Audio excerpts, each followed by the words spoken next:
IRS special agent and whistleblower Gary Shapley telling Maria he's skeptical of special counsel David Weiss's conduct, claiming Weiss hindered Shapley's team while investigating Hunter Biden.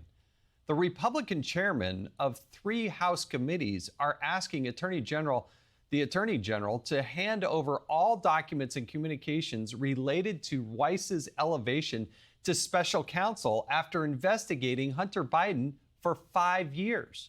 Joining us now is one of those chairmen, Jason Smith, who leads the House Ways and Means Committee. Chairman, thank you so much for joining us. We have a slight delay to be with you, Jason, because the chairman is actually in Berlin trying to convince the Europeans that a global minimum tax is a bad idea. But we're going to save that for the moment. And I want to talk about this investigation into the Bidens because according to the documentation here, Joe Biden was using a number of different pseudonyms, fake names, to be able to communicate during his time as vice president. Now, the universe of these documents is something like 5,300. The Heritage Foundation, of which I'm involved with, issued a FOIA. They found 2,500 pages of documents between the Department of Justice and David Weiss, and roughly 1,000 documents or emails from Rosemont Seneca communicating with the White House, a universe of thousands of documents that Congress has not yet been able to see. What are you going to do about it, Chairman? You know, Jason, Joe Biden using fake names and more than 5,000 emails is not much different than the pattern that we have seen with the Biden family. For example, Joe Biden has been referred to as the big guy. He's been referred to as the brand, according to a lot of individuals who's been testifying before Congress. And not to mention, the Biden family created more than 20 LLCs that just were used to transfer money from one entity to another. They're used to using fake names, fake companies, and it's quite disturbing, especially when you're talking about more than $20 million that came into the Biden family from foreign governments such as Ukraine, China, Romania. Is there any excuse that you've heard or can justify where Rosemont Seneca, the company that Hunter Biden is involved and engaged with, would have more than 1,000, the allegation is, 1,000 emails communicating with the White House and the vice president? Why would that be justified? It's not justified, Jason, and that's the issue. From the very beginning, several years ago, President Biden is on record multiple times saying he knows nothing of his son's business dealings. And then the day after the Ways and Means Committee released the transcripts of the 2 IRS whistleblowers, the White House started singing from a different tune. They said that the president was not involved in his son's business dealings. Well, let me tell you, when you look at more than 1,000 emails being sent to the administration, it definitely shows some kind of involvement. And you tell me, you were a member of Congress, Jason, as well. You pay attention to see where there might be conflicts of interest with your family members, and you don't participate in that. Apparently, this president likes to participate where there's conflicts of interest with his family members.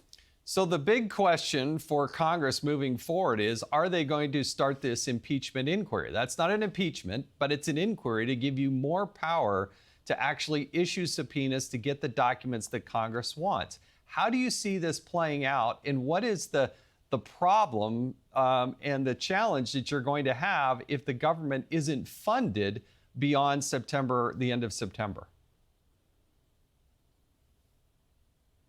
You know, Jason, we've said all along that we're going to follow the facts and see where they're leading. They're continuing to lead to President Biden. Moving towards an impeachment inquiry will help give us stronger tools to continue this investigation. Myself, Jim Jordan, and Jamie Comer have been stonewalled so many times by this administration, whether it's the Justice Department, the IRS, the FBI, and continuing to get more information and bringing people forward to answer questions that have to be answered. If funding is stalled, if there is a government shutdown, that would stop all of these investigations. That's absolutely the wrong thing. The American people deserve a government that's working for them, and we have to continue these investigations. So part of the core question here is how to do the funding itself. A lot of people want to divide the question, be able to vote on FEMA assistance separately from, say, the Ukraine money. Where the White House is asking for $24 billion, but only $12 billion from FEMA, plus all of the other funding options. Is Congress, are the House Republicans going to be united enough to be able to divide the question and then send that over to the Senate? You know, I'm glad I'm not an appropriator and I'm focused on tax and trade, but I think that we will get the job done at the end of the day. So many times people have doubted our small House majority, and we've been able to follow through, whether it was passing a border bill, whether it was passing NDAA, whether it was addressing the Fiscal Responsibility Act. We'll be able to pull it together, and we're going to get it done. I appreciate the optimism there. Tell us very quickly, Chairman, you're in Berlin. The Europeans want a global minimum tax. What would that mean for Americans? And what's the case that you're making to say, hey, we shouldn't be doing this. We don't need to raise taxes?